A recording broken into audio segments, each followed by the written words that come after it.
Hello friends, Tom Downey here for Chat Sports live from the College Football Playoff National Championship, and I'm joined now by Hall of Fame offensive lineman Randall McDaniel. Randall, thanks so much for stopping by today, man. Thanks for having me on today. Of course. So first question for you, when you got the knock on the hotel door that you're in the Hall of Fame, what was your reaction to that? Oh, well, I will say this, because it's changed since I went in. I got a phone call. Oh, phone call, okay. So we had to sit at home, and you had to prepare as though you were going in before it even happened. But as I was saying earlier, I tried to do, I'm a creature of habit. I still went out and hit golf balls that day. I went to the barber shop, and my wife made me promise to come home in time to watch the show. And I got home right when it was coming on, and then 5 minutes into it, when they made their first selection of to announce the cut down to what it was, I left the room and went downstairs, hid out because I did not want to know. And then my wife, came running downstairs to let me know in the middle of it. So, but I was saying, it's a nerve-wracking day not know. When you played football, as linemen, we were trying to impose our will on that other guy across from us. We had control over that. I had no control over if I was going to get in or not. So, my body of work spoke for itself, but still had to wait for those guys in that room to actually vote and say, you're going to get in. Now, you were one of the faster offensive linemen. So in today's NFL, how do you think you would fit, and is there a particular offense or coach you want to play under?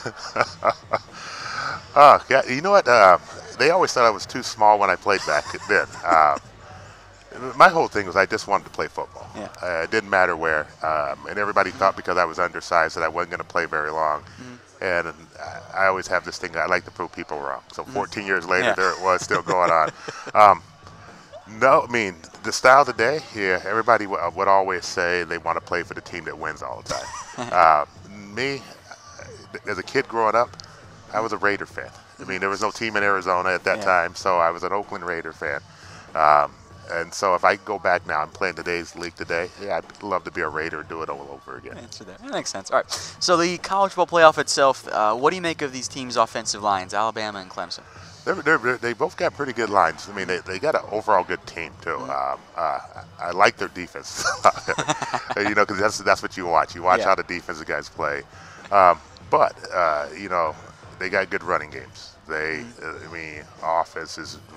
You look at Alabama's offense. That young man, Tua, playing quarterback. They give him the time. They give him the time back there all day. He can pick a team apart. So that line, it does play well up front. And then they can open up the running holes if they need to run. So, but both teams, I think they're very well coached by both coaches. It's the old saying: the team that makes the least mistakes is going to win this game. I'm just looking forward to a great game. Hopefully, it's a defensive game, so it's close again, like last year's, and then in the end, someone wins it. So, like I said, I applaud both teams for getting back here again. Alabama for coming back again, and Clemson for getting back after taking a year off. So it's gonna be a great week, and tomorrow night it's gonna be fun to sit and watch. All right. So Extra Yard for Teachers, one of your passion projects. I don't think many of you guys watching at home know about this. So you want to break it down and what it is? It's the college football playoffs, and then the National Football Foundation. It's the charity arm of the NCAA for this championship game, where they bring in the Teachers of the Year from the 50 states and the national teacher. And it's all about giving them recognition for the jobs that they do. Me being an educator myself, since I retired, I can lend a little bit. No one expects a former football player, Hall of Famer, to come in and go, no, my actual job today is working in the classroom. So Extra Yard for Teachers is doing that. It's giving those teachers that recognition that they need. So they've been going around all week. They're going to have a long day tomorrow. And then they'll introduce them before the game tomorrow, which is great. And so they need that recognition. People don't realize how much work they do in the classroom, what all teachers do. As I said earlier, I compare them to offensive linemen.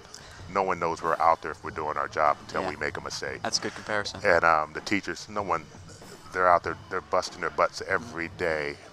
And people need to give them more recognition for what they do. Could not agree more. All right, one more question. You're back to the game itself. Let us know in the comments section who you guys got, Alabama or Clemson. I'll put you on the spot here. What's your prediction? You're going to make me pick one, I'm going to make you pick one, yeah. You know what? I'm going to go with Clemson. Okay. I like it. I like the way they play. And they had a year off where they missed.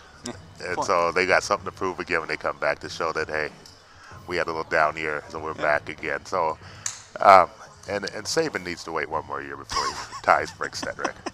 All right, folks. Randall McDaniel, the Hall of Fame NFL offensive lineman. Randall, thank you so much for stopping by. I appreciate it. Well, thank you for having me.